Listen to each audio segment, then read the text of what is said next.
नमस्कार, जय हिंद साथियों। आर्मी की तैयारी करने वाले सभी साथियों का आपके अपने YouTube channel Taruna defence academy में बहुत बहुत स्वागत है। जैसा कि पता ही है आप सभी को कि आपके एग्ज़ाम की डेट जो है अब पास आ चुकी है। 27 जून को भी काफ़ी सारे स्टूडेंट्स का एग्ज़ाम है, तो हम आपके लिए प्रैक्टिस सेट यहाँ पर लेके आए हैं। प्रैक्टिस सेट हम लगाने वाले हैं। आप सभी को लाइव चैट बॉक्स में अपने आंसर देना है और लास्ट में ये बताना है कि 50 में से आपके कितने क्वेश्चन सही हुए। एग्ज़ाम का पैटर्न आपको ध्यान ही होगा। एक बार जो नए कैंडिडेट हैं मैं उनको बता देती हूँ एग्ज़ाम का पैटर्न। देखो, 15 क्वेश्चन तो आपके रहते हैं जीके के, 15 क्वेश्चन जीएस के, 15 मैथ्स के और 5 क्वेश्चन रहते हैं आपके रीजनिंग के। अब वर्तमान में आपका ये पैटर्न चल रहा है एग्ज़ाम का, ठीक है।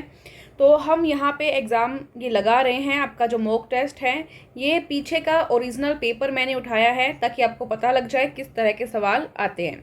ये पहला क्वेश्चन आपके सामने यहाँ पर आ चुका है। उससे पहले एक बात आपके लिए बता दूँ, छोटी सी रिक्वेस्ट है, जो साथी नए हैं एक बार चैनल को सब्सक्राइब कर लें और जिन्होंने पहले से कर रखा है वो बहुत अच्छी बात है, क्योंकि आपको नई वीडियो का नोटिफिकेशन टाइम पे मिल जाएगा उससे और आप हमसे जुड़े रहेंगे, कनेक्टेड रहेंगे, ठीक है। पहला क्वेश्चन आ चुका है। इंग्लिश और हिंदी दोनों मीडियम के स्टूडेंट्स के लिए यहाँ पे क्वेश्चन दिख रहे हैं, तो दोनों ही स्टूडेंट यहाँ पे आंसर कर सकते हैं, ठीक है। दुनिया का सबसे गहरा सागर कौन सा है? दुनिया का सबसे गहरा महासागर आपको बताना है, ओशन बताना है आपको कौन सा है, डीपेस्ट ओशन, ठीक है, सबसे गहरा। तो ऑप्शन आपके सामने है प्रशांत महासागर, यहाँ पे राइट ऑप्शन हो जाएगा आपका प्रशांत महासागर, ठीक है। नेक्स्ट क्वेश्चन पे चलते हैं। हाइलाइटर यूज़ कर लेती हूँ मैं, चलो। तो यहाँ पे आपका सही आंसर क्या हो जाएगा? प्रशांत महासागर, ठीक है। पहला क्वेश्चन आपका हो चुका है साथियों। दुनिया का सबसे गहरा महासागर प्रशांत महासागर, ये क्वेश्चन पीछे का जो ओरिजिनल पेपर है उससे मैंने लिया हुआ है। राज्यसभा की सदस्य का कार्यकाल कितना होता है? राज्यसभा के सदस्य आपको पता है, एक होती है लोकसभा, एक होती है राज्यसभा। यहाँ पर उच्च सदन और निम्न सदन होता है, तो हम यहाँ उच्च सदन यानी कि राज्यसभा की बात कर रहे हैं। यहाँ पर जो मेंबर्स होते हैं उनका कार्यकाल कितना होता है, ये आपको क्वेश्चन ने पूछा है, तो जल्दी से बता देंगे। 6 साल होता है, 6 ईयर्स, ओके। नेक्स्ट क्वेश्चन, अंतर्राष्ट्रीय न्यायालय के अध्यक्ष नियुक्त किए जाने वाले पहले भारतीय कौन थे? जो आपका इंटरनेशनल कोर्ट होता है उसके अंदर नियुक्त किए जाने वाले पहले जो अध्यक्ष थे वो भारतीय कौन थे आपको बताना है। तो ये नागेंद्र सिंह थे, ऑप्शन ए आपका राइट हो जाएगा। नेक्स्ट क्वेश्चन पे चलते हैं। कौन सा दिवस मानव अधिकार दिवस के रूप में यानी ह्यूमन राइट डे के रूप में मनाया जाता है? मानव अधिकार दिवस, ऑप्शन सारे आपके सामने हैं। तो ये 10 दिसंबर को मनाया जाता है, 10 दिसंबर को, ठीक है। यहाँ 4 क्वेश्चन आपके हो चुके हैं। अब क्वेश्चन नंबर 5 पे हम लोग आ गए हैं। इसमें आपको बताना है भारत की सबसे बड़ी बहुउद्देशीय नदी घाटी परियोजना कौन सी है? India's biggest multipurpose river valley project कौन सा है, ये आपको बताना है। ऑप्शन सारे आपके सामने हैं। भाखड़ा नांगल बांध यहाँ पे आपका राइट आंसर हो जाएगा, ठीक है। ये तो आसानी क्वेश्चन है, सभी के राइट आ रहे हैं। सांची स्तूप किस राज्य में, कौन से स्टेट में है सांची स्तूप आपको बताना है। तो ये मध्य प्रदेश में है।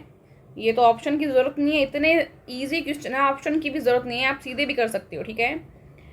ईच वन टीच वन कार्यक्रम जो है वो किससे संबंधित आपको बताना है? ईच वन टीच वन, ठीक है। ये एडल्ट एजुकेशन यानी प्रौढ़ शिक्षा से संबंधित है। एडल्ट एजुकेशन यानी प्रौढ़ शिक्षा। 7वां क्वेश्चन हो चुका आपका। 8वें क्वेश्चन में आप आ गए हो। भारत और पाकिस्तान के बीच शिमला संधि पर हस्ताक्षर कब हुए?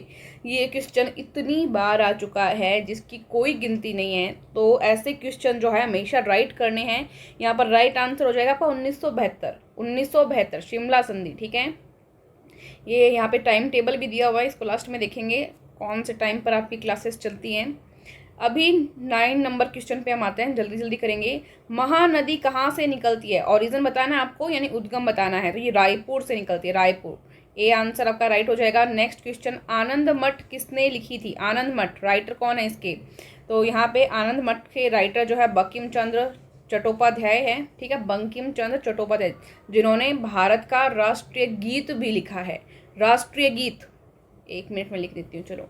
राष्ट्रीय गीत लिखा है, ठीक है, बंकिम चंद्र चटर्जी चट्टोपाध्याय ने। इसके अलावा अगर हम बात करें राष्ट्रीय गान की, तो राष्ट्रीय गान के रचयिता कौन है, एक बार जल्दी से बता दें। राष्ट्रीय गान के रचयिता कमेंट सेक्शन में कमेंट करके बताएं। हाँ, लाइव चैट में ही आंसर देना है आपको, कमेंट वाले उसमें आंसर मत दीजिए, यहाँ लाइव चैट जो चल रही है उसमें आंसर दें। राष्ट्रीय गान के रचयिता कौन है, तो रविंद्रनाथ ठाकुर, रविंद्रनाथ ठाकुर या रविंद्रनाथ टैगोर भी आप बोल सकते हो, रविंद्रनाथ टैगोर, ठीक है, ये राष्ट्रीय गान की रचयिता हैं। और बंकिम चंद्र चटर्जी ये राष्ट्रीय गीत के रचयिता हैं।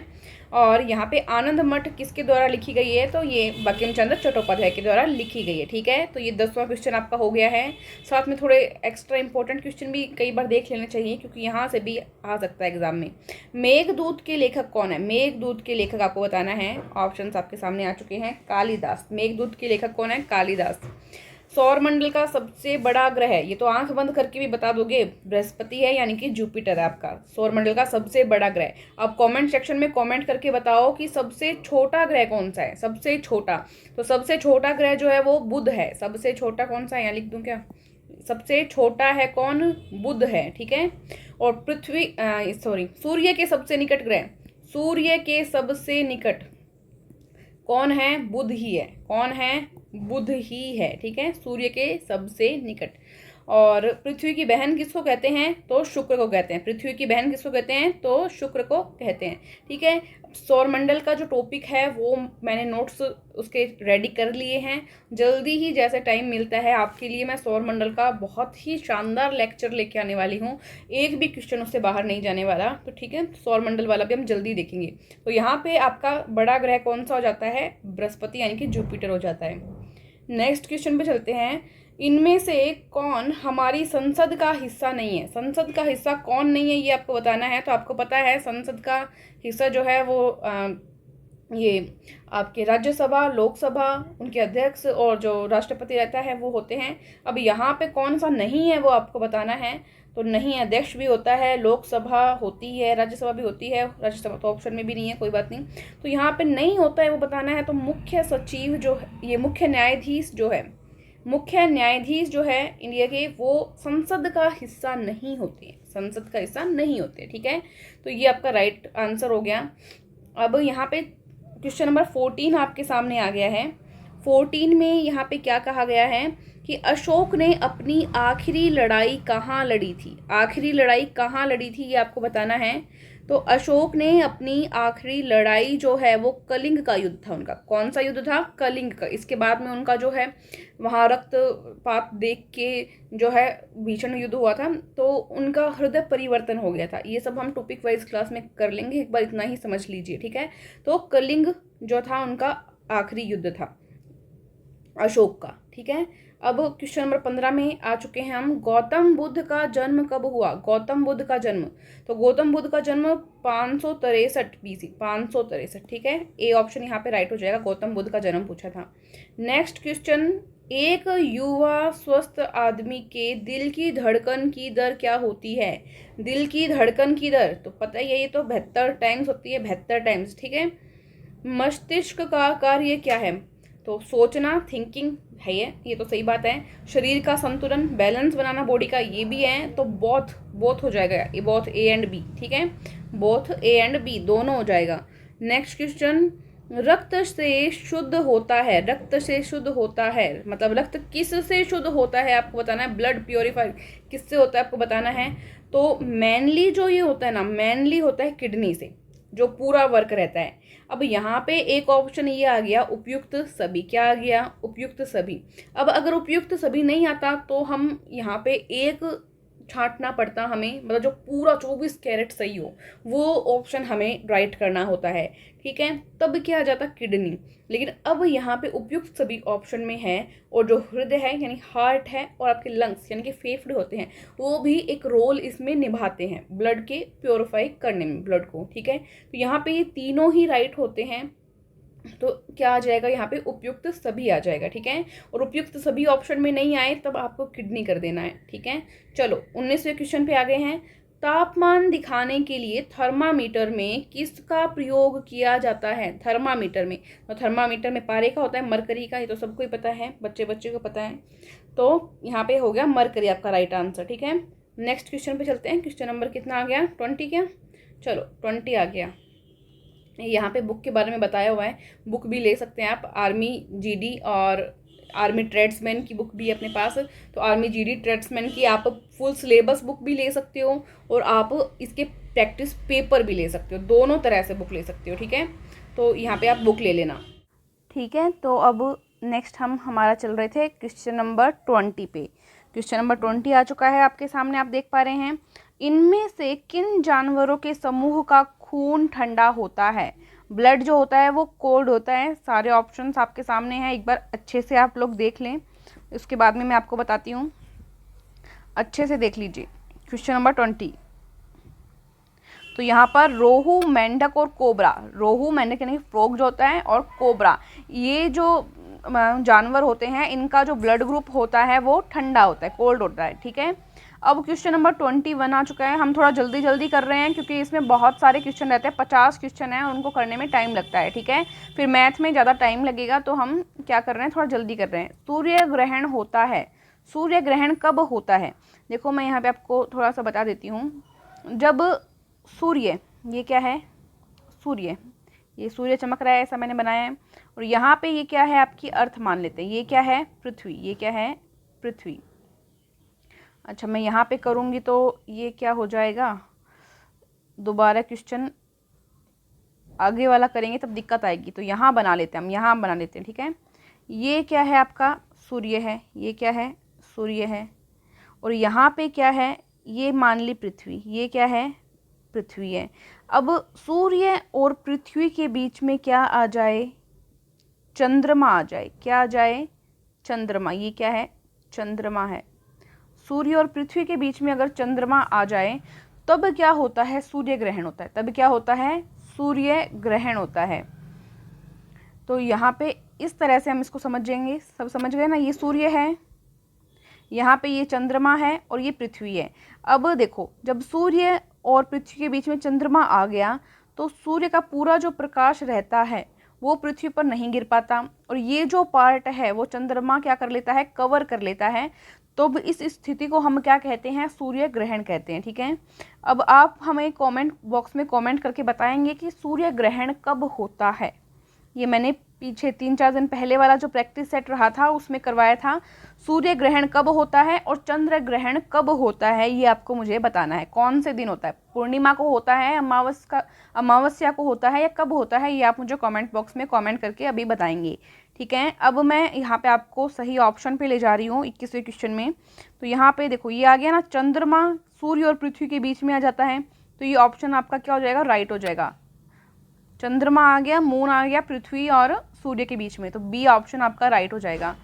क्वेश्चन नंबर 22, बिजली का अच्छा सुचालक है। ये तो बचपन से ही पढ़ते आए हैं, क्या ही क्वेश्चन है, कॉपर, तांबा हुआ। ठीक है, बिजली का अच्छा सुचालक। ठीक है, बेरी बेरी किस विटामिन की कमी के कारण होता है? बेरी बेरी, बी से, तो बी। ठीक है, ये विटामिन बी की कमी के कारण होता है, बेरी बेरी रोग जो होता है। ठीक है, अब थोड़ा सा और देख लेते हैं, विटामिन ए का भी देख लेते हैं। विटामिन ए की कमी से जो रहता है, ए की कमी से कौन सा रोग होता है, रतौंधी। क्या होता है, रतौंधी। ए की कमी से रतौंधी होता है, बी की कमी से बेरी बेरी हो ही गया, सी की कमी से होता है स्कर्वी। क्या होता है, स्कर्वी, स्कर्वी रोग हो गया, और डी की कमी से होता है रिकेट्स। क्या होता है, रिकेट्स। तो इस तरह से ये कुछ रोग होते हैं। और विटामिन ई जो रहता है, इसमें दिया हुआ नहीं है, विटामिन ई की कमी से बांझपन उत्पन्न होता है, बांझपन। ठीक है, तो ये कुछ रोग हैं, यहाँ से क्वेश्चन बार बार पूछे जाते हैं, तो ये हम कर लेंगे।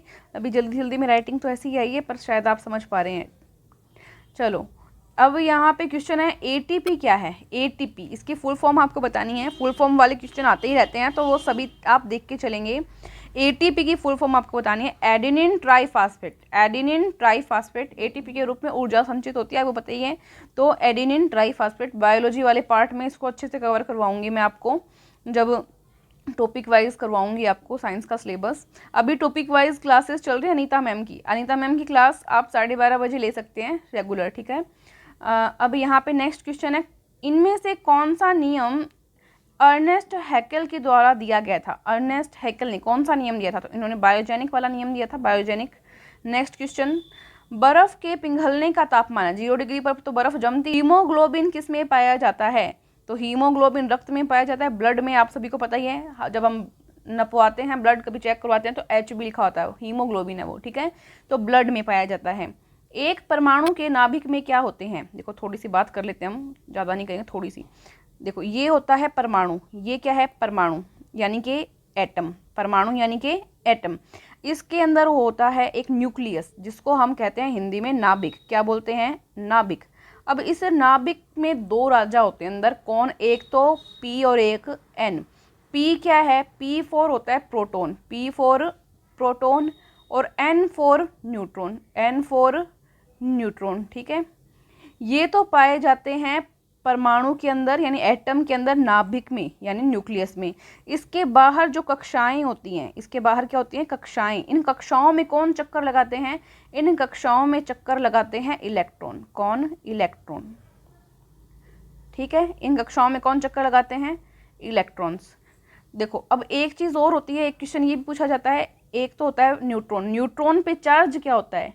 न्यूट्रॉन पे चार्ज बताना है, आवेश। न्यूट्रॉन पे चार्ज कुछ भी नहीं होता, 0 चार्ज, ठीक है। कुछ भी चार्ज नहीं होता, 0 चार्ज, शून्य आवेश होता है। ये उदासीन प्रकृति का होता है। कैसा होता है? मैं यहीं पे लिखती जा रही हूँ, कोई बात नहीं है, यहाँ से हम समझ लेंगे। ये कैसी प्रकृति का होता है? उदासीन होता है। कौन? न्यूट्रॉन। क्योंकि यहाँ से क्वेश्चन आते हैं तो मैं साथ साथ में करवा देती हूँ, क्योंकि कुछ स्टूडेंट हो सकता है नए भी हों, जिनको नहीं पता हो, पिछली क्लास नहीं देखी हो। और इलेक्ट्रॉन, इलेक्ट्रॉन की अगर बात करें तो इलेक्ट्रॉन पर होता है नेगेटिव चार्ज। नेगेटिव चार्ज यानी कि ऋणात्मक आवेश, ठीक है। ऋणात्मक आवेश यानी कि नेगेटिव चार्ज। और प्रोटॉन की बात करें तो प्रोटॉन पर होता है पॉजिटिव चार्ज यानी कि धनात्मक आवेश, ठीक है। एक बार दोबारा देख लेते हैं। देखो जो न्यूट्रॉन होता है, न्यूट्रॉन पे कोई भी चार्ज नहीं होता, 0, ठीक है। प्रोटॉन होता है, प्रोटॉन पर होता है प्लस चार्ज, इलेक्ट्रॉन पर होता है माइनस चार्ज यानी ऋणात्मक आवेश। तो इस तरह से परमाणु की स्ट्रक्चर रहती है। अब आपको पूछा है कि परमाणु के नाभिक में क्या होते हैं? एटम के जो न्यूक्लियस है उसमें क्या होता है? तो प्रोटॉन और न्यूट्रॉन हो गए। प्रोटॉन न्यूट्रॉन कहाँ पे? इसी ऑप्शन में दिया हुआ है, साफ साफ तो कर दो भाई, प्रोटॉन और न्यूट्रॉन। और इलेक्ट्रॉन का पूछे तो ये बाहर चक्कर लगाते हैं परमाणु की कक्षाओं में, ठीक है। कर दोगे ना? चलो नेक्स्ट क्वेश्चन 29, पारे में मिले धातुओं के मिश्रण को क्या कहते हैं? पारे में यानी मरकरी में जो धातु का मिश्रण मिला हुआ होता है उसको क्या कहते हैं? अमलगम कहते हैं, जिसको हिंदी में पारद धातु मिश्रण कहते हैं। अमलगम, अमलगम हिंदी में भी अमलगम सीधा दिया हुआ आ सकता है, तो अमलगम नाम आपको याद रखना है। 29वां क्वेश्चन हो गया है आपका। अब क्वेश्चन नंबर 30 में आ गए हैं। अमोनियम क्लोराइड का सूत्र है, अमोनियम क्लोराइड NH4Cl होता है, अमोनिया और क्लोराइड से मिलकर बनता है तो NH4Cl। नेक्स्ट क्वेश्चन, लोहे में जंग लगना क्या है? लोहे में जंग लगना कल ही बताया था, रासायनिक प्रक्रम है यानी रासायनिक अभिक्रिया है, केमिकल चेंज, ठीक है, chemical change. Next question, penicillin क्या है? कल इसके टीके के बारे में बात की थी। पेनिसिलिन के टीके की खोज किसने की? जल्दी बताओ कमेंट बॉक्स में कमेंट करके। कल बताया था ना पेनिसिलिन के टीके की खोज किसने की? फ्लेमिंग ने की थी। किसने की थी? फ्लेमिंग ने। फ्लेमिंग ने पेनिसिलिन के टीके की खोज की थी। एक और पूछा था मैंने, चेचक का टीका, चेचक के टीके की खोज किसने की? जल्दी बताओ, चेचक के टीके की खोज किसने की? तो एडवर्ड जेनर ने की। किसने की? एडवर्ड जेनर ने की चेचक के टीके की खोज। पेनिसिलिन के टीके की खोज फ्लेमिंग ने की। अब यहाँ पे क्या पूछा है उसका उत्तर दो। अब यहाँ पे क्या पूछा है? पेनिसिलिन क्या है? तो पेनिसिलिन एंटीबायोटिक दवाई है। क्या है? एंटीबायोटिक दवाई, ठीक है। नेक्स्ट क्वेश्चन, कोई भी फूल है, फूल के अंदर मेल और फीमेल जो जीन्स होते हैं उनको क्या कहते हैं? तो जो फीमेल जीन्स होते हैं उनको ओवा कहते हैं, और जो मेल के जीन्स होते हैं उनको पोलेन कहते हैं यानी पराग कहते हैं। क्या कहते हैं? पोलेन यानी पराग, ठीक है। मेल और फीमेल की जो जीन्स होते हैं, तो फीमेल के जीन्स को तो बोल दिया ओवा, जिसको हम हिंदी में अंडाणु बोलते हैं, और जो मेल होते हैं यानी कि जो पुरुष श्रेणी में आते हैं उनको हम क्या कहते हैं? पोलेन या पराग कहते हैं। तो ये बायोलॉजी का क्वेश्चन था, ये हो चुका है आपका। नेक्स्ट क्वेश्चन 34, कौन सा मौलिक कण जो प्रोटॉन और इलेक्ट्रॉन के अलावा परमाणु का गठन करता है? अभी ऊपर बताया ही था, अभी ऊपर बताया था ना, कहाँ गया वो अपना परमाणु बनाया था, वो कहाँ गया बच्चों? ये रहा। देखो क्या क्या था इसमें, प्रोटॉन, न्यूट्रॉन, प्रोटॉन, न्यूट्रॉन और परमाणु, प्रोटॉन, न्यूट्रॉन और परमाणु। तो यहाँ पे लगा लो, ये आ गया प्रोटॉन और इलेक्ट्रॉन तो दे रखा है, तो क्या हो जाएगा यहाँ पे? न्यूट्रॉन और आ जाएगा। क्या आ जाएगा? न्यूट्रॉन और आ जाएगा। ठीक है, 34वां क्वेश्चन हो गया। अब चलो क्वेश्चन नंबर 35 पे।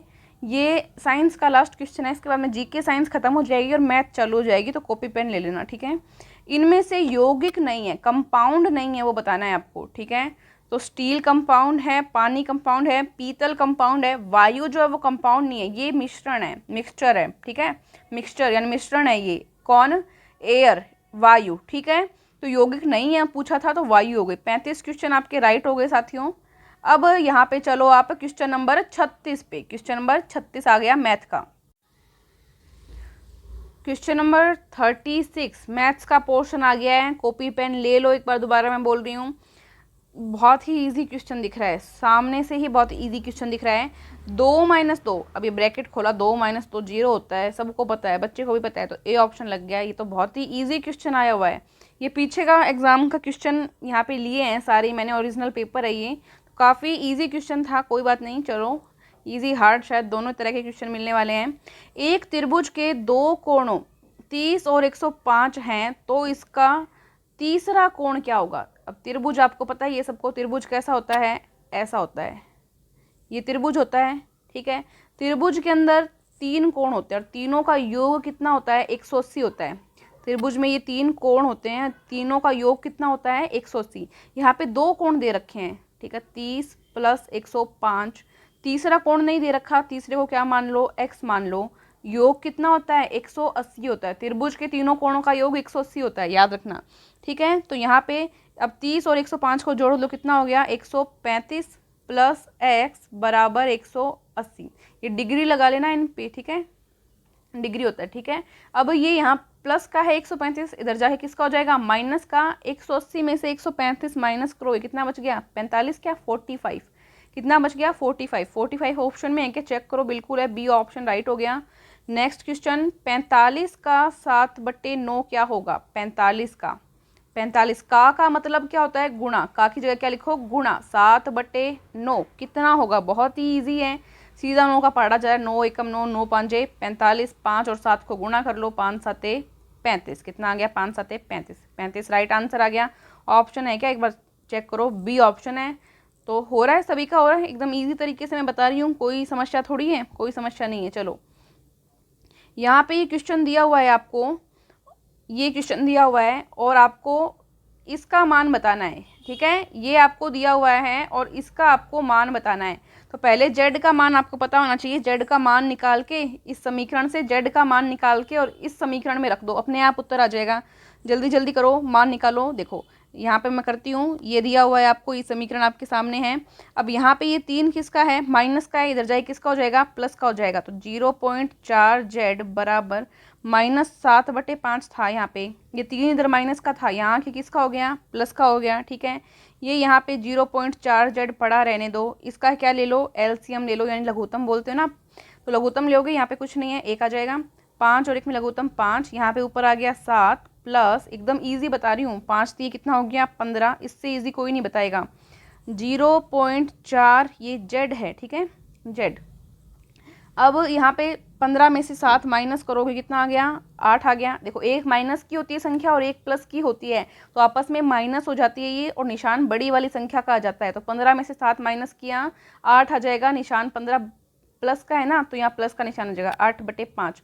जो स्टूडेंट मैथ की नहीं है उनको भी मैथ आ जाएगी अच्छे से, इतना इजी मैं करवा रही हूँ। अब यहाँ पे आपको तो जेड का मान चाहिए, किसका मान चाहिए? जेड का मान चाहिए, जेड का मान चाहिए आपको। तो 0.4 है ना, 0.4 ये गुणा में है, इसको इधर भाग में भेज दो। ठीक है, किस में भेज दो? भाग में। मैं यहाँ पे कर रही हूँ, तो इसको भाग में भेजेंगे तो 8/5 तो यहाँ पे पहले से था, तो ये यहाँ गुणा में है, यहाँ पे क्या क्या आ जाएगा? नीचे आ जाएगा भाग में, तो 0.4। अब यहाँ पॉइंट है ना, इस पॉइंट को हटाओ और एक संख्या के बाद में पॉइंट है तो इसको क्या लिख दो, ऊपर एक जीरो लगा देनी है आपको, ठीक है, ऊपर क्या लगा देनी है, एक जीरो। अब देखो आप इसको करोगे अभी तो पूरा अच्छे से सोल्व हो जाएगा, ठीक है। तो करो, पॉइंट इसका मैंने क्या किया, हटा दिया। चलो मैं अगले स्टेप में हटा देती हूँ ताकि किसी को कोई भी परेशानी नहीं हो। अब मैंने ये पॉइंट हटाऊंगी मैं, ठीक है, पॉइंट हटाऊंगी तो यहाँ क्या बचेगा, ओनली 4 बचेगा, आगे जीरो लगाने का कोई मतलब नहीं है। और यहाँ पे ऊपर क्या आ जाएगा, 10 आ जाएगा, ठीक है। अगर आपको नीचे एक संख्या बाद में पॉइंट हटाना है, देखो मैं यहाँ एक एग्जाम्पल करके दिखा रही हूँ आपको। यहाँ मान लो ऊपर 6 है, कुछ भी है, यहाँ पे आपका है 8.46। अगर यहाँ से पॉइंट हटाना हो, दो संख्या है तो कितना जीरो लगेगा, ऊपर 2 जीरो एक्स्ट्रा लगेगा, या तो 100 लगा दो या 2 जीरो लगा दो, कोई बात नहीं है। और अगर ऐसा हो कि 8/1.6 है, 1.6, इसमें एक संख्या के बाद में ही पॉइंट है तो इसको हटाओगे तो ऊपर एक ही जीरो लगेगा, समझ गए। तो यहाँ पर हमने एक ही जीरो लगाया क्योंकि हमारे पास एक संख्या के बाद में पॉइंट है। इतना इजी मैं आपको करवा रही हूँ। अब आप इसको क्या करो, काट लो, 5 एकम 5, 5 दूनी 10, 4 एकम 4, 4 दूनी 8। ये क्या बच गया, 2 गुणा 2, 2 गुणा 2 कितना हो गया, 4, 2 गुणा 2 कितना हो गया, 4। ये आपके पास किसका मान आया है, जेड का मान आया है। अब ये जेड का मान यहाँ पे इस समीकरण में क्या कर दो, पुट कर दो, आपका आंसर आ जाएगा। पुट करो, ये मान हम पुट कर रहे हैं यहाँ पे। तो देखो जेड की जगह क्या रख दो, 4, आगे क्या है 1.5, जेड की जगह क्या रखना है आपको, 4, क्या रखना है, 4 प्लस 9, ठीक है। तो यहाँ पे अब पहले इसको इससे मल्टीप्लाई कर लो, 1.5 को 4 से मल्टीप्लाई करोगे क्या आएगा, 15 चौके 60। अब एक संख्या के बाद में पॉइंट है तो पॉइंट लगा लोगे, 6.0। जब पॉइंट के बाद में ओनली जीरो बचे, उसका कोई भी अर्थ नहीं होता, कोई मतलब नहीं होता। तो इसको हम चलो आगे वाली लाइन में हटा देंगे, प्लस 9। तो यहाँ पे ये 6.0 का मतलब ये 6 ही है, क्या है, ये 6 ही है। यहाँ पे एकदम इजी करवा रही हूँ मैं क्योंकि ये क्लास उन बच्चों के लिए है जिनको मैथ से बिल्कुल लेना देना नहीं था, जिनको मैथ हार्ड लगती थी, उनको भी आ जाएगी। 6 और 9 ये कितना हो जाएगा आपस में मिलके, ये हो जाएगा 15, कितना हो गया 15। और 15 को 4 से मल्टीप्लाई करोगे तो 15 चौके 60, कितना आ गया, 15 चौके 60। तो 60 आपका आंसर आ जाएगा, ठीक है, 60 आंसर आ जाएगा। 60 ऑप्शन में मिलता है क्या, ये 3 ऑप्शन में है नहीं, मतलब चौथा ऑप्शन आपका राइट लग जाएगा, नॉन ऑफ दीज। जब भी आपका ऑप्शन अलग आए और आपने सही किया हो तो आप ये समझ लेना कि वो नॉन ऑफ दीज में है, ठीक है। तो डी ऑप्शन आपका यहाँ पे राइट लग जाएगा क्वेश्चन नंबर 39 में, समझ गए सभी। चलो नेक्स्ट क्वेश्चन पे चलते हैं, question number 40। Question number 40, 300 meter लंबाई और 200 मीटर चौड़ाई के एक खेल के मैदान का क्षेत्रफल कितना होगा।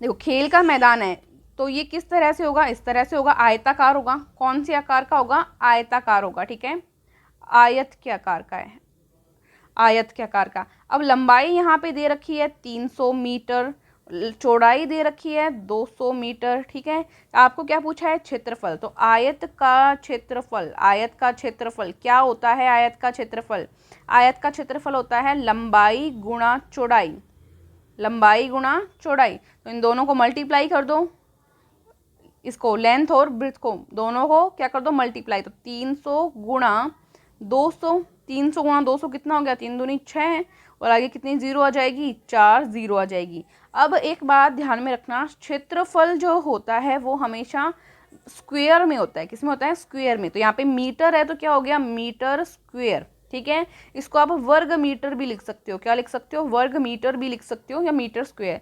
तो ऑप्शन आपको मिल रहा है, ऑप्शन नंबर ए में मिल रहा है, तो यहाँ पे ऑप्शन नंबर ए आपका क्या हो जाएगा, राइट हो जाएगा, ठीक है। अब हम 41 नंबर क्वेश्चन में चलते हैं, 41। अब इसमें आपको जो है याद रखना है क्षेत्रफल वगैरह के सूत्र सारे। आयत का क्षेत्रफल पूछ लिया तो लंबाई गुणा चौड़ाई होता है। इसके अलावा वर्ग का पूछ ले तो वर्ग का बताओ, वर्ग का क्षेत्रफल कितना होता है, जल्दी से कमेंट बॉक्स में कमेंट करके बताओ, वर्ग का क्षेत्रफल, वर्ग का क्षेत्रफल कितना होता है। वर्ग का क्षेत्रफल होता है भुजा गुणा भुजा बोल दो आप, या भुजा की स्क्वायर बोल दो, एक ही बात है। इसको आप भुजा की स्क्वायर भी बोल सकते हो, ठीक है, भुजा गुणा भुजा या भुजा की स्क्वायर, ये आपका हो गया वर्ग का क्षेत्रफल। तो इस तरह से आप इसको कर सकते हो।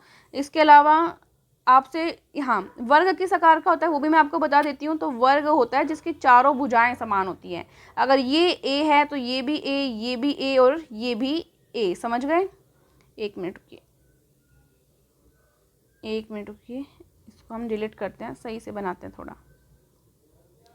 ये देखो ये होता है आपका वर्ग, ये क्या है आपका वर्ग। अब इसको ऑफ कर देते हैं और अब लिखते हैं ए और ए, सारी भुजाएं इसमें क्या होती है, समान होती है, ठीक है। तो क्या हो गया इसका क्षेत्रफल, भुजा की स्क्वायर। इसके अलावा इसमें वर्त भी पूछ सकते हैं आपसे, क्या पूछ सकते हैं, वर्त। वर्त का और कर लेते हैं, चलो। वर्त कैसा होता है, इस तरह का होता है। वर्त कैसा हो सकता है, इस तरह का, ठीक है। वर्त के क्षेत्रफल की बात करें तो वर्त का क्षेत्रफल का सूत्र होता है पाई आर स्क्वायर। क्या होता है, पाई आर स्क्वायर। आर क्या होती है, आर होती है त्रिज्या। आर क्या होती है, त्रिज्या, यानी कि रेडियस। तो रेडियस होती है आर, और पाई का मान आपको पता ही है 22/7 होता है, ठीक है। तो ये होता है वर्त के क्षेत्रफल का सूत्र। तो इससे आप याद रख सकते हो इसको आराम से, ठीक है। देखो हाँ, जो क्षेत्रमिति वाली प्रश्नावली है वो अभी अभी कृष्णा सर ने करवाई है। क्षेत्रमिति सर ने बहुत ही अच्छी तरह से कराई है, जिसमें 2 पार्ट रहते हैं, 2 पार्ट में आपको कराई है। अच्छे से देखना, एक एक क्वेश्चन आप सही से कर लोगे, ठीक है। तो यहाँ पाई आर स्क्वायर किसका क्षेत्रफल हो गया, वर्त का क्षेत्रफल हो गया आपका। नेक्स्ट क्वेश्चन चलते हैं। एक्चुअली क्या है ना, मैं घर से वीडियो शूट कर रही हूँ, ऑफिस में जा नहीं पा रहे, और घर पे वीडियो शूट करने में दिक्कत बहुत सारी है। दिक्कत ये है कि मार्केट में घर है हमारा, और मार्केट में घर है तो लगातार, चाहे लॉकडाउन हो चाहे लॉकडाउन के पापा जी हों, लेकिन यहाँ पे लोग आते जाते रहते हैं, और उसमें साउंड की प्रॉब्लम बहुत ज़्यादा होती है। और ऊपर से मेरे घर पे है एक मेरा प्यारा कुत्ता, जो कि जब मैं वीडियो बनाना स्टार्ट करती हूँ उसी टाइम बोलना शुरू कर देता है। उसको चाहिए कि मैं भी आर्मी में ज्वाइन कर लूँ। तो आप जब सिलेक्शन लें प्लीज़ उसको साथ ले जाएं, ठीक है। तो अब चलते हैं क्वेश्चन नेक्स्ट पे। हमारा 40 नंबर का क्वेश्चन आपका हो चुका है। क्वेश्चन नंबर 41 पे हम लोग जा रहे हैं, 41 पे, ठीक है। 41 यहाँ पे आपके सामने आ गया। यदि 8 पुरुष एक काम को 15 दिन में कर सकते हैं तो 20 पुरुष उस काम को कितने दिन में कर पाएंगे। देखो मोटी मोटी बात आपको पता है, 8 पुरुष हैं और फिर उसके बाद में कितने पुरुष है, 20 पुरुष। तो पुरुष कम होंगे तो काम करने में ज़्यादा दिन लगेंगे, और पुरुषों की संख्या ज़्यादा होगी, मतलब ज़्यादा लोग होंगे तो काम कम समय में कम दिनों में कर लेंगे। तो जाहिर सी बात है यहाँ पर दिन कितने आएंगे आपके, कम आएंगे। कितने आएंगे, कम आएंगे। अब जैसा जैसा आपको क्वेश्चन में बोल रहा है वैसा वैसा काम आप करते जाओ, अपने आप आपका आंसर आ जाएगा। देखो 8 पुरुष हैं, 8 पुरुष काम कितने दिनों में कर रहे हैं, 15 दिनों में कर रहे हैं, ठीक है, 15 दिनों में। अब यहाँ पे आप पहले एक पुरुष का निकालो। एक पुरुष का निकालोगे तो जाहिर सी बात है एक पुरुष को काम करने में ज़्यादा दिन लगेंगे। तो ये 15 इंटू कितना हो जाएगा, 8 दिन, ज़्यादा दिन हो गए। अब आपने एक दिन का निकाले, अब आपको कितने दिन का निकालना है, 20 दिन का। आप 20 पुरुष का, कितने पुरुष का निकालना है, 20 पुरुष का। ये एक पुरुष का निकाल लिया आपने, अब 20 पुरुष का निकालो। अब 20 पुरुष आपको पता है ये ज़्यादा दिन हो रहे थे, पर 20 पुरुष कितने दिनों में कर लेंगे, कम दिनों में कर लेंगे। जब भी कम की बात आए हमेशा क्या दे देना, भाग दे देना। अब इनको आपस में काट लेना, कोई भी इशू नहीं है, इतना सरल क्वेश्चन है। 5 से काट लो, सबसे पहले 5 से काटोगे तो 5 दिए 15, 5 चौके 20, 4 को इससे काट दो, 4 दूनी 8, कितना आ गया, 3 इंटू 2, 3 इंटू 2 यानी कि 3 दूनी 6, कितना हो गया, 6 दिन लगेंगे। 6 दिनों में वो 20 पुरुष क्या कर लेंगे, काम कर लेंगे। 6 ऑप्शन में यहाँ पे दिया हुआ नहीं है, तो नॉन ऑफ दीज यहाँ पे आपका आंसर हो जाएगा। देखो अपने किए हुए पे हमेशा कॉन्फिडेंस रखना, अगर आपको टेक्निक सही आती है तो नॉन ऑफ दीज उत्तर है यहाँ पे, और आप यहाँ पे कंफ्यूज हो सकते हो एग्जाम में, ठीक है। तो इसको ध्यान रखना। नेक्स्ट क्वेश्चन आपका 4.21 का आंशिक मान। अभी आपको मैंने ऊपर पॉइंट हटाना सिखाया था, तब इसको पॉइंट आप हटाओगे तो 1 और 2 संख्या है ना, तो नीचे कितने जीरो आ जाएंगे, 2 जीरो आ जाएंगे। तो ये मान आ गया। कितना बकवास क्वेश्चन है ए, ठीक है। इतने सरल क्वेश्चन अगर पूछे ना तो मुझे लगता है मेरिट बहुत ज़्यादा ऊपर जाने वाली है। इतने सरल क्वेश्चन, ठीक है। आप देख पा रहे हो, मतलब ये तो कोई छोटा बच्चा भी कर देगा। कुछ क्वेश्चन तो बहुत ही ज़्यादा सरल हैं, कुछ क्वेश्चन अच्छे हैं, हाँ माना, लेकिन कुछ क्वेश्चन बहुत सरल है, बहुत ही easy question, very easy question. आपको भी लग रहा होगा, आपको लग रहा है ना इजी पेपर है। हाँ, ओरिजिनल पेपर ये है, आप देख सकते हैं ऊपर ओरिजिनल पेपर बिल्कुल है। और यहाँ पे आप कमेंट करके बताएं आपको इजी लग रहा है या हार्ड लग रहा है, एक बार बता दें कमेंट करके। 43 नंबर क्वेश्चन आपका आपके सामने आ गया है। इसमें 1/2 और 1/4 का मान क्या होगा, 1/2 प्लस 1/4। ये भी बहुत ही ईजी है, कुछ नहीं करना, ओनली एलसीएम लेना है। एलसीएम लोगे कितना आ जाएगा, 4। ये कितना गया, 2 दूनी 4, और ये 4 एकम 4, तो 3/4। 3/4 आपका उत्तर आ गया। ऑप्शन नंबर ए राइट हो गया। कितना इजी क्वेश्चन था। क्वेश्चन नंबर 44, 0.0036 का वर्गमूल ज्ञात करना है। वर्गमूल ऐसे ज्ञात करते हैं, ठीक है। अब पहले तो पॉइंट है तो पॉइंट हटा लो, पॉइंट हटाओगे तो कितनी संख्या है, 1 2 3 4 संख्या के बाद में पॉइंट है ना, तो नीचे कितनी जीरो आ जाएगी, 4 जीरो आ जाएगी। अब इसका रूट कर लो अलग अलग, रूट अलग अलग करेंगे तो ये दोबारा लगाने की जरूरत नहीं है। रूट अलग अलग करेंगे तो 36 की जगह क्या हो जाएगा, 6। 36 की जगह 6, क्यों भाई, चलो मैं करके दिखाती हूँ। 6 गुणा 6 लिख सकते हैं 36 की जगह, और यहाँ 10,000 की जगह 100 गुणा 100 लिख सकते हैं ना। तो ये क्या आ जाएगा, 6। जब रूट हटाना हो तो इसके जोड़े बना लो और एक पेयर आ जाता है बाहर, ठीक है। तो ये आपका 6/100 उत्तर आ गया। अब ये ऑप्शन में नहीं है तो ऑप्शन के अकॉर्डिंग करेंगे हम। नीचे 2 जीरो है, 2 जीरो है ना, तो ऊपर 2 संख्या छोड़ के आपको पॉइंट लगाना है। तो 6 और एक जीरो और आपकी तरफ से लगा दो, क्योंकि एक ही संख्या थी यहाँ पे, और आपको 2 संख्या के बाद में पॉइंट लगाना है। तो अब यहाँ पे 2 संख्या के बाद में पॉइंट लग गया, ये आपका उत्तर आ जाएगा। और इधर की साइड आप जीरो लगा दिया करो ताकि ये पॉइंट अच्छे से विजिबल हो जाए, दिख जाए। तो 0.06 ये उत्तर आ गया आपका ए। एक पॉइंट देखो इधर उधर ही किया है, एक पॉइंट आपकी किस्मत बदल सकता है, आपके वर्दी पे सितारे लगा सकता है, ठीक है। तो इसको ध्यान से करेंगे। क्वेश्चन कौन सा कर दिया मैंने यहाँ पे, 44 कर दिया, 45 में आ गया, अब तो होने वाला है, जल्दी जल्दी करो। एक वर्ग की परिधि 1000 सेंटीमीटर की है, उस वर्ग की एक भुजा कितनी होगी। Very easy question, very easy. ये वर्ग बना लिया, ये वर्ग बन गया। आपको पता है वर्ग की सभी भुजाएं क्या होती है, बराबर होती है। भी ऊपर मैंने बताया था सारी भुजा सेम होगी, ये ए है, ये ए है, ये भी ए होगी, ठीक है। वर्ग की परिधि दे रखी है, परिधि यानी पैरामीटर, पैरामीटर कुछ और नहीं होता, परिधि कुछ और नहीं होती, क्या होती है, सभी भुजाओं का योग। क्या होता है, सभी भुजाओं का योग ही उसकी परिधि, जिसका पैरामीटर या परिमाप बोलते हो, सभी भुजाओं का योग। कोई सूत्र वूत्र याद करने की जरूरत नहीं है इसमें, सभी भुजाओं को जोड़ दो, क्या आ जाएगा आपका, परिमाप आ जाएगा, पैरामीटर आ जाएगा, यानी कि परिधि आ जाएगी। सभी भुजाओं का योग कैसे करेंगे, कितनी भुजा है इसकी, 4 भुजा, और आपको पता है चारों भुजा क्या है, समान है। वर्ग में चारों भुजाएं क्या होती है, समान होती है। चारों भुजाएं समान है तो सारा परिमाप कितना आ गया, 4 भुजा आ गया। कितना आ गया, 4 भुजा। 4 भुजा है तो सभी को जोड़ेंगे कितना आ जाएगा, 4 भुजा आ जाएगा। दिया हुआ है, कितना दिया हुआ है, 1000। कितना दिया हुआ है, 1000। आपको निकालनी है भुजा। ये 4 इधर किस में है, गुणा में, उधर जाए किस में आ जाएगा, भाग में। 4 का भाग दे दो, 4 का इसमें भाग देंगे, 4 दूनी 8, 4 पंजे 20 और 0 250 सेंटीमीटर, 250 उत्तर आ गया आपका। ऑप्शन में है क्या, बिल्कुल है, डी नंबर ऑप्शन राइट हो जाएगा। क्वेश्चन नंबर 46 में आ गए हैं। क्वेश्चन नंबर 46 में आपको क्या करना है, ये आपको दिया है 3 सही 1/4, ऐसे दिया हुआ है 3 सही 1/4। ये घंटा है, क्या है ये, घंटा। इसको किस में बदलना है, मिनट में बदलना है। किस में बदलना है, मिनट में।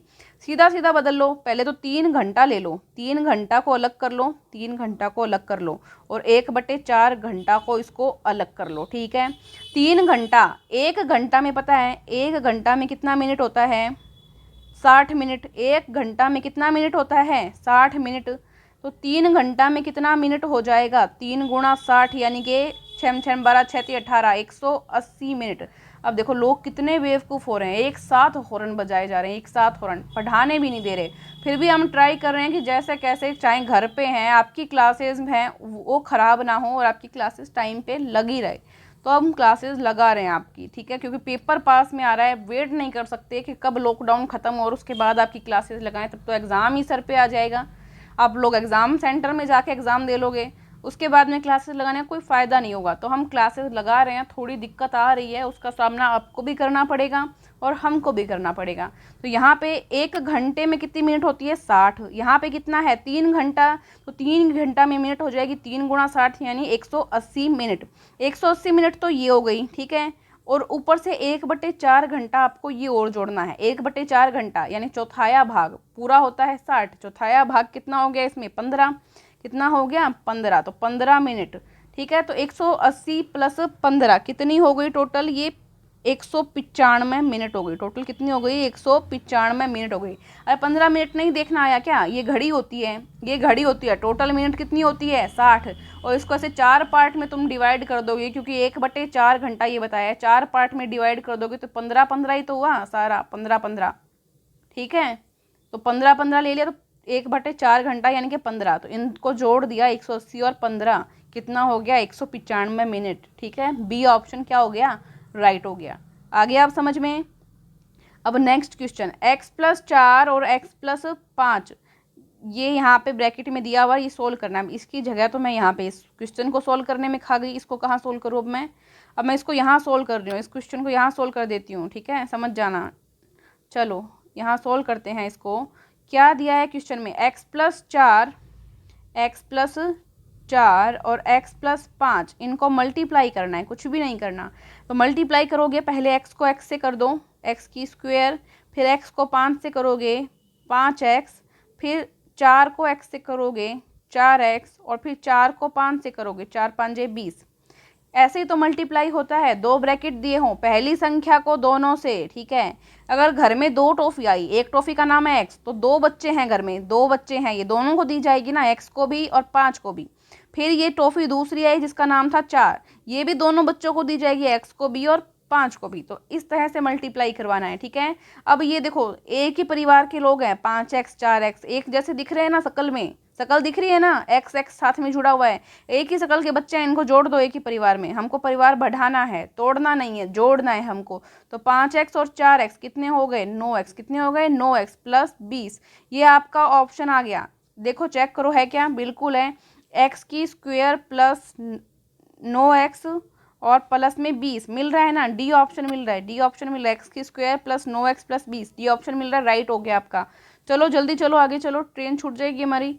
48 नंबर क्वेश्चन, यहाँ पे आपको ये संख्याएं दी हुई हैं और औसत बताया है, 25 है तो x का मान ज्ञात करो। अब औसत का सूत्र कल बताए थे ना आपको, औसत का सूत्र बताया था, क्या बताया था, औसत का सूत्र बताया था राशियों का योग, क्या बताया था, राशियों का योग बट्टे राशियों की संख्या, बट्टे राशियों की संख्या। ठीक है, ये सूत्र लगा देंगे, कुछ नहीं करना, यहाँ जितना भी दिया है उनका योग कर लो, 40 + 10 + 25 + 20 + 35, और एक संख्या दी नहीं है जिसका नाम है x, इसी का मान हमको ज्ञात करना है, ये पूछेगा आगे जाके। ठीक है, x, ये तो योग कर लिया आपने, योग मतलब जोड़ दिया, सम कर लिया इनका, और संख्या, संख्या कितनी है 1 2 3 4 5 6 संख्या है, तो बटे में क्या कर दो 6, बटे में क्या कर देंगे 6 कर देंगे। और यहाँ पे इनका औसत दिया कितना हुआ है आपको 25 दिया हुआ है, तो बराबर में क्या कर लो 25 कर लो। कुछ करना पड़ा क्या,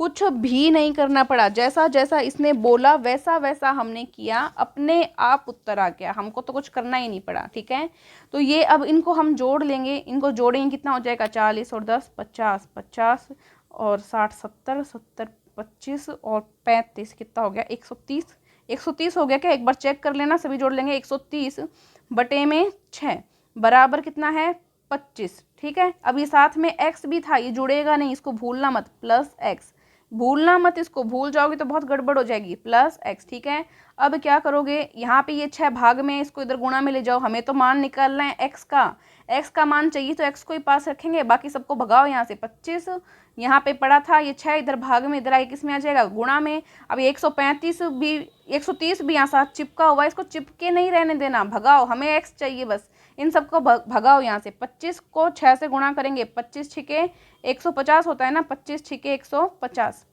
ये क्या लिखा जा रहा है, एक बार मिटाओ इसको, 25 छिके 150, और ये 130 इधर किस में है प्लस में, इधर आके किस में हो जाएगा माइनस में, तो 130 यहाँ माइनस में होगा। 25 का पहाड़ा नहीं आता तो डूब जाओ, 25 का पहाड़े आने चाहिए सभी को, आर्मी का पेपर देने जा रहे हो तुम लोग, 25 तक तुमको पहाड़ा नहीं आता, कैसे करोगे तुम, 25 तक पहाड़े सबको आने चाहिए। ठीक है, तो यहाँ पे 25 छिके 150 हो गया, और 130 इधर प्लस में था, तो 130 इधर आके किस में आ जाएगा माइनस में आ जाएगा। 150 में से 130 घटाएंगे, कितना आ जाएगा, x का मान 20 आ जाएगा, x का मान यहाँ पे कितना आ गया 20 आ गया। ठीक है, तो यहाँ पे ऑप्शन चेक करो आप जल्दी से, और 20, हाँ वेरी गुड। ये शायद प्रैक्टिस पेपर ऐसा रहा है जिसमें अभी तक सबसे ज़्यादा क्वेश्चन सही कर रहे हैं स्टूडेंट्स, आज तक के प्रैक्टिस सेट में से, आज तक के 2 साल में जितने भी प्रैक्टिस सेट लगे हैं उनमें से सबसे ज़्यादा क्वेश्चन जो है इसमें ईजी आए हैं। तो x बराबर कितना हो गया 20। ऐसे ही क्वेश्चन रहते हैं, कोई बड़े क्वेश्चन भी नहीं आते हैं, थोड़े कुछ क्वेश्चन होते हैं 5 से 6 क्वेश्चन जो हार्ड रहते हैं, बाकी बहुत इजी क्वेश्चन आते हैं। ठीक है, अब यहाँ पे 49 क्वेश्चन नंबर 49, ऐसे तुम लोग डरते रहते हो मैथ से, बिल्कुल डरना नहीं है, चाहे आप मैथ से हो नहीं हो, इतना ईजी मैं करवा रही हूँ, सबको समझ में आ जाएगा। अब कुछ नहीं करना, इसमें 81 है ना, 81 को क्या मान लो, 81 को ए मान लो। ठीक है, 81 को क्या मान लो, 81 है ए, आज से 81 का नाम, और 68 को क्या मान लो, बी है। ठीक है, 68 को क्या मान लो, बी है। अब जैसे लड़की लोग नहीं होता क्या, उसको हमारी मम्मी घर पे क्या बोलती है, बाबू बाबू बोल देती है, चाहे उसका नाम लक्ष्मी हो, तो हम इसको 81 को क्या बोल दिए, ए बोल दिए, और 68 है उसको क्या बोल दिए, बी बोल दिए। ठीक है, तो ए की जगह क्या लिख लो, 81 की जगह क्या लिख लो, ए। 68 की जगह क्या लिखना है, बी। 2 का 2 पड़ा रहने दो, इसको कुछ नहीं कर रहे हम। 81 को ए, 68 को बी। ठीक है, अब जहां पर भी ये सब चीज़ें हैं इसको कर लेंगे, ए और ए का गुणा कराया, कितना हो गया, ए की स्क्वायर। आगे क्या है, प्लस है ना, तो प्लस का प्लस। यहाँ पे 68 और 68 गुणा करेंगे, बी और बी मान लिया इसको, तो कितना हो गया, बी की स्क्वायर। आगे क्या है, माइनस है ना, तो ये माइनस का माइनस, 2 का 2 पड़ा रहने दो यहाँ पे, और यहाँ पे 81 और 68 यानी कि ए और बी का गुणा कराए, कितना हो गया, ए बी। ठीक है, ए की स्क्वायर प्लस बी की स्क्वायर माइनस 2ab। अब वो 8वीं क्लास में एक किताब में मैथ की, जिसको बोलते थे मैथ की किताब में, एक सूत्र आता था, वो सूत्र हमें याद आ रहा होगा, गुरुजी ने डंडे मार मार के याद करवाया था, याद आ रहा या नहीं आ रहा, ए की स्क्वायर प्लस बी की स्क्वायर माइनस 2ab किसका सूत्र होता है, ए माइनस बी की होल स्क्वायर का। किसका सूत्र होता है, a माइनस बी की होल स्क्वायर का। अब आपके पास a का मान कितना है, a की जगह क्या मान रखा है, 81, a की जगह क्या मान रखा है 81, और b की जगह क्या मान रखा है 68। कितना मान रखा है 68, ऊपर क्या है स्क्वायर है। अब 81 में से 68 माइनस करो, कितने आ गए 13 है क्या, 13। ठीक है, चेक करते जाना साथ साथ में, 81 में से 68 कटाए 13, और ऊपर क्या है स्क्वायर है। 13 की स्क्वायर मतलब 13 गुणा 13, 13 को 13 से गुणा करते हैं तो कितने आ जाएंगे, 9 6 1, 169। 20 तक की स्क्वायर सभी को याद होनी चाहिए, 20 तक की स्क्वायर सभी को याद होनी चाहिए, कम से कम बता रही हूँ, वरना 25 तक याद करो। अगर कर पा रहे हो तो 25 तक स्क्वायर याद करो, बहुत जल्दी क्वेश्चन हो जाएगा, टाइम नहीं लगेगा। अब मुझे इस क्वेश्चन में इतना टाइम लगा आपको समझाने के लिए, अब आपको वहाँ एग्जाम में जाके एक एक चीज़ नहीं लिखनी, आप सीधे देखो कि यहाँ ए की स्क्वायर बनेगा, ये बी की स्क्वायर बनेगा, और ये माइनस में 2ab बनेगा, फिर ये किसका सूत्र बन जाएगा, ये a माइनस बी की होल स्क्वायर का सूत्र बन जाएगा। तो इतना ये खिचड़ी पकाने का यहाँ पे ज़रूरत नहीं होता। ये खिचड़ी क्यों पकाया मैंने, ये आपको समझाने के लिए पकाया है, लेकिन आपको इतना खिचड़ी नहीं पकाना, आप सीधा ही सोचो ना, a की स्क्वायर प्लस बी की स्क्वायर माइनस 2ab किसका सूत्र होगा, ये a माइनस बी की होल स्क्वायर का होगा। a माइनस बी यानी कि 81 में से 68 घटाएंगे, 81 में से 68 घटाते हैं कितना आता है 13 आता है, 13 की स्क्वायर करेंगे तो 169 आ जाएगा। तो एक भी पेन उठाना ही नहीं पड़ेगा आपको, क्या पेन उठाना पड़ा इसमें, पेन भी उठाने की जरूरत नहीं है, इतना जल्दी क्वेश्चन हो जाएगा, इतना फास्ट। तो उत्तर तो मिलाओ, 169 आया, उत्तर है क्या, बिल्कुल है, कैसे नहीं आएगा, इतनी मेहनत से किया है, 169। ए ऑप्शन आपका क्या हो गया, राइट हो गया। ठीक है, सब समझ रहे हैं। यहाँ पे अब 50 क्वेश्चन आ गया, लास्ट क्वेश्चन है, सब ध्यान से करेंगे। वर्ग के क्षेत्रफल कितना होता है। अब भाई इसको क्या ध्यान से करें, इतना सरल क्वेश्चन पूछा है, मैंने कहा ध्यान से करना, कोई ध्यान से करने की जरूरत नहीं है तो नींद में भी कर देगा, नींद में भी छोटा बच्चा कर देगा, इतना आसान क्वेश्चन है। वर्ग का क्षेत्रफल बताना है, अभी मैंने आपको वर्ग बताया ना कैसा होता है, वर्ग यानी कि स्क्वायर, वर्ग होता है ऐसा। ठीक है, इसका क्षेत्रफल क्या होता है, इसका क्षेत्रफल मैं अभी आपको बताती हूँ। इसका क्षेत्रफल मैंने बताया था अभी ऊपर, भुजा की स्क्वायर, या तो आप बोल सकते हो भुजा की स्क्वायर या भुजा गुणा भुजा, क्या बोल सकते हो, भुजा गुणा भुजा। ठीक है, ये किसका क्षेत्रफल होता है, वर्ग का क्षेत्रफल। अब यहाँ पे एक क्षेत्रफल ये दिया है, बताओ लंबाई गुणा चौड़ाई, ये किसका क्षेत्रफल होता है, ये होता है आयत का। अभी आयत बताई थी ना ऊपर, ऐसी सी। ठीक है, ये आयत थी, आयत का क्षेत्रफल लंबाई गुणा चौड़ाई होता है, वर्ग का क्षेत्रफल भुजा की स्क्वायर होता है। ये 50 क्वेश्चन जी आपके पूरे हो गए हैं। तो सभी साथी, अगर आपको पेपर करने में मज़ा आया हो तो एक बार लाइक ज़रूर करना, ऐसे देख के भाग मत जाना, लाइक करके जाया करो साथ में, ताकि मुझे भी मोटिवेशन मिले और मैं और अच्छे अच्छे जो पेपर्स हैं वो ढूंढ के आपके लिए लेके आ सकूं बनाकर। तो यहाँ पे हमने आर्मी का ओरिजिनल पेपर जो है वो डिस्कस कर लिया है। इसके बाद में मैं यहाँ पे टाइम टेबल एक बार आपके साथ डिस्कस कर लूँ, 2 मिनट रुकोगे सभी। ये टाइम टेबल है साथियों आपका, ठीक है। इसमें मैंने क्या कर रखा है, 9:30 बजे जीके जीएस की मिक्स क्लास आती है, लेकिन अभी मैं आपको मैथ्स और रीजनिंग वाला पोर्शन भी करवा रही हूँ। क्यों? क्योंकि मैं पीछे के एक बार ओरिजिनल पेपर करवा रही हूँ, क्योंकि आपका पेपर पास आ चुका है 27 जून वाले स्टूडेंट्स का, इसलिए।